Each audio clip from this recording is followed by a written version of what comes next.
हरिओम प्रिय दर्शकों, यदि आपकी वृषभ राशि या वृषभ लग्न है तो ये वीडियो बहुत ध्यान से देखिएगा।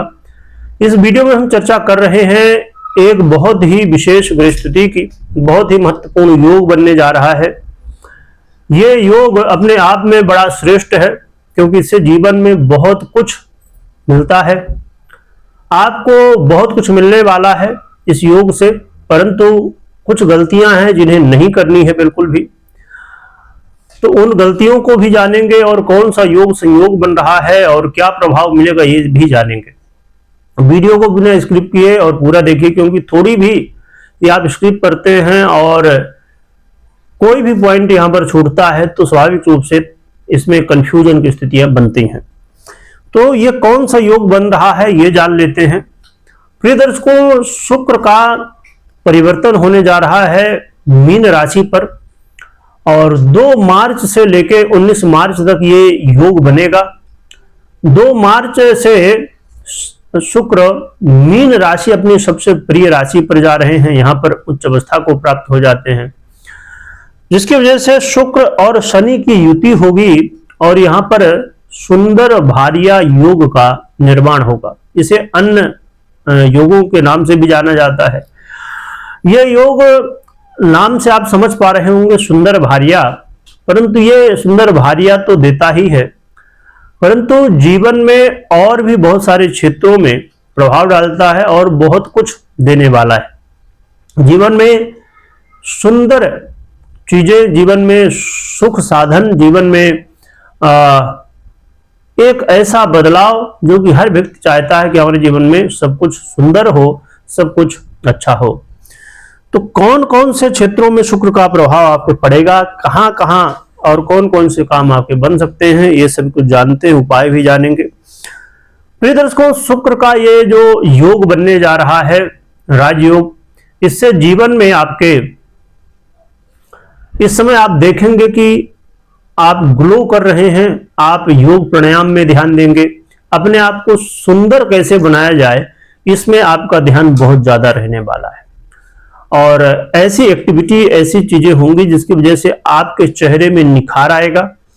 आप 1 मार्च को अपनी फोटो खींचिएगा और फिर उसके बाद 19 मार्च को फोटो खींच के देखिएगा, आपको डिफरेंस यहां पर समझ में आएगा। तो शुक्र का ये गोचर काल जो है तो आपको सुंदरता प्रदान करेगा।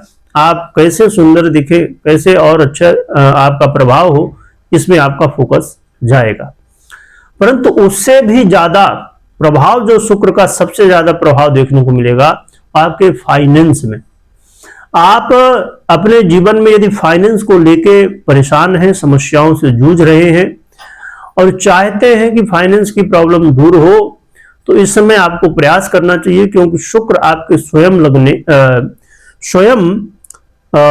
लग्नेश हैं और लग्नेश होते हुए जब ये आपके एकादश भाव में दिव्य योग बनाने जा रहे हैं, तो इससे आपके जीवन की जो कामनाएं हैं, आपकी इच्छाएं हैं, वो भी पूरी होंगी, चाहे वो फाइनेंस से रिलेटेड हो या अन्य समस्याएं हो या अन्य कोई कामना हो, तो अन्य समस्याओं का समाधान और कामनाओं की पूर्ति भी शुक्र करने वाले हैं।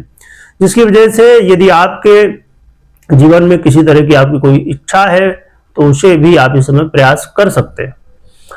इसके अलावा आप फाइनेंशियली लाभ तो देखेंगे ही, इनकम के कई रास्ते खुल सकते हैं और इसके अलावा यदि आप कर्ज इत्यादि में, लोन में फंसे हुए हैं तो ये समय है इससे बाहर निकलने का। शुक्र फाइनेंशियली भी सपोर्ट, जैसे मैंने कहा कि करने वाले हैं, तो आपको कर्ज इत्यादि से भी मुक्ति शुक्र दे सकते हैं। और शुक्र का ये गोचर काल बहुत सारे जो शत्रु आपके हैं, चाहे वो गुप्त रूप से हो, प्रत्यक्ष रूप से हो, तो शत्रुओं को भी मित्र बनाएंगे। शुक्र का ये गोचर काल बहुत महत्वपूर्ण एक और भी लाभ देने वाला है। आपके लव लाइफ में हर समस्या का समाधान शुक्र करते हुए दिखाई देंगे। लव लाइफ में चल रही बाधाएं, अटकलें, वाद विवाद अब दूर होंगे और लव लाइफ में अब सुख आएगा, खुशियां आने वाली हैं। तो लव पार्टनर के लिए समय बड़ा महत्वपूर्ण रहने वाला है। यहाँ पर जो कि ये भी विचार करने की आवश्यकता है कि शनि की भी दृष्टि है और शनि की दृष्टि हमेशा विच्छेदात्मक होती है, परंतु शुक्र से प्रभावित दृष्टि इस समय शनि की होगी तो काफी सहयोग भी शनि की दृष्टि भी करेगी। और थोड़ा सा विद्यार्थियों के लिए उतना अच्छा नहीं कहा जाएगा, क्योंकि विद्यार्थियों का मन यहाँ वहां भटकेगा और पढ़ाई में लगने की जगह व्यर्थ की चीजों में जहां पर नहीं लगना चाहिए वहां पर लग सकता है, तो विद्यार्थियों को जरा सतर्क रहना है। तो शुक्र का ये परिवर्तन आपके जीवन में फाइनेंशियली बहुत सपोर्ट करने वाला, लव लाइफ में सपोर्ट करने वाला है, आपकी इच्छाओं को पूरी करने वाला है।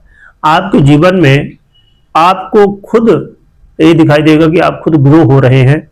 तो इन सभी क्षेत्रों में ये शुक्र का राजयोग, सुंदर वहारिया योग आपके जीवन में इन सभी स्थितियों को सुधारेगा।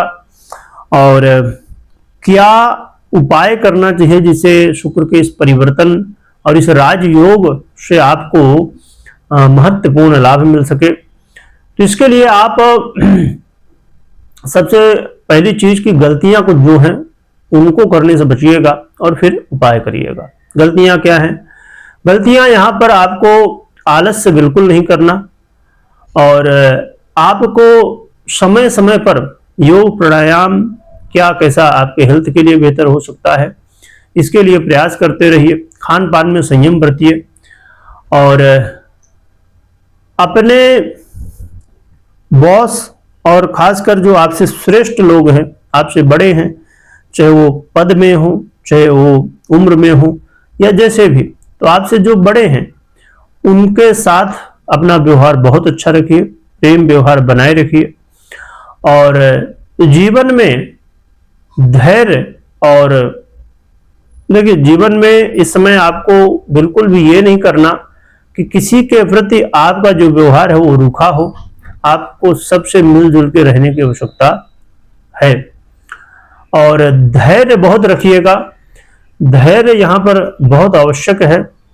और जैसे ध्यान करना, मेडिटेशन करना, ये सब चीजें भी करते रहिए जिससे आपको यहाँ पर इस योग संयोग का अच्छा प्रभाव मिले। अपने वाणी में बिल्कुल भी खटास नहीं लाना, आपके वाणी में मिठास होना चाहिए। इन उपायों को कर सकते हैं। खासकर ये गलतियां नहीं करना है कि आप रूखा बोलें या अपने स्वास्थ्य का ध्यान न दें, खान पान का ध्यान न दें, तो इन गलतियों से बचना है। बड़ों के साथ अच्छा व्यवहार रखिए। तो इन सब चीजों को ध्यान रखिए। बात करें उपाय की, तो उपाय के रूप में आप विशेष रूप से महिलाओं का सम्मान करिए। और यदि देखिए, जो यदि भारत में रहते हैं तो आपके लिए बहुत आसान है। हाँ, कुछ लोग जो आउट ऑफ इंडिया रहते हैं, कुछ ऐसे देश हैं वहां पर कई बार संभव नहीं होता। गौ माता को रोटी खिलाइए, खासकर यदि सफेद गाय हो तो बहुत अच्छा, नहीं तो फिर जो भी हो, तो गौ माता को रोटी खिलाइए। और माँ लक्ष्मी को श्रृंगार की वस्तुएं अर्पित करिए, तो ये भी आपके लिए बहुत अच्छा है। और खीर का भोग लगाएं माँ लक्ष्मी को, तो ये भी विशेष रूप से आप उपाय कर सकते हैं। माँ की यदि आपसे ज्यादा कुछ ना हो पाए तो आप 6 मुखी रुद्राक्ष धारण कर सकते हैं या तो श्री यंत्र विधि विधान से स्थापित करके आराधना कर सकते हैं। तो इनमें से जो भी उपाय लगे आप कर सकते हैं। बाकी आपको कोई भी निर्णय लेना हो तो आप अपनी पर्सनल कुंडली विश्लेषण के बाद ही निर्णय लें। और यह भी जरूर चेक करिए कि आपकी कुंडली में शुक्र की स्थिति कैसी है, नीच तो नहीं है, पीड़ित तो नहीं है, कमजोर तो नहीं है। यदि शुक्र पीड़ित अवस्था में है या जिससे रिलेटेड आपकी इच्छाएं हैं, कामनाएं हैं, वहां से रिलेटेड ग्रह यदि पीड़ित अवस्था में है तो फिर ऐसे में आपकी जो इच्छाएं हैं हो सकता है पूरी हो या ना हो, क्योंकि ऐसे में फल में कमी आ जाती है। तो जरूर चेक करिए कैसी स्थिति है शुक्र महाराज की। और आपकी कुंडली में कौन से योग संयोग बने हुए हैं, कौन से राजयोग दुर्योग बने हुए हैं, कमेंट करिएगा, जिससे आने वाले समय में जल्द से जल्द उन योगों पर चर्चा की जा सके। वीडियो देखने के लिए बहुत बहुत धन्यवाद।